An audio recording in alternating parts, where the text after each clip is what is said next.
শিক্ষা। শিক্ষাই হচ্ছে জাতির মেরুদণ্ড। আরেকটি বিষয় নিয়ে আসতে চাই, সেটি হচ্ছে ভাষা।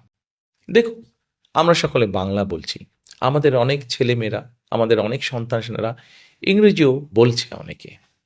কিন্তু চিন্তা করে দেখুন, আমাদের সন্তান, আমার সন্তান, আপনার সন্তান, তারা যদি বাংলা পারে, তারা যদি ইংরেজি পারে এবং ইংরেজি ভাষার পাশাপাশি যদি আরেকটি ভাষা, তৃতীয় একটি ভাষা সে যদি জানে, তাহলে বড় হয়ে সে যদি তার সেই জানা ভাষার দেশে যায় বা যেতে পারে, তাহলে নিশ্চয়ই সে একটা ভালো কর্মসংস্থান খুঁজে বের করতে পারবে।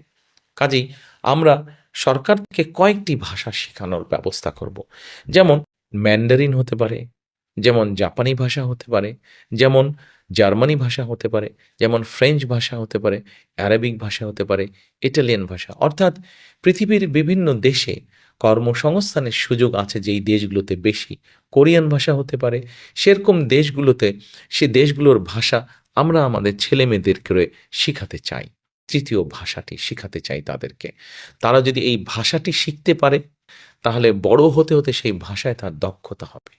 এবার আসুন, আমরা সকলে মিলে যদি কাজ করি, তাহলে অবশ্যই আমরা আমাদের সেই প্রত্যাশিত বাংলাদেশ গড়ে তুলব। সেজন্যই কিন্তু আমি বলি, করব কাজ, গড়ব দেশ, সবার আগে বাংলাদেশ। আল্লাহ হাফেজ।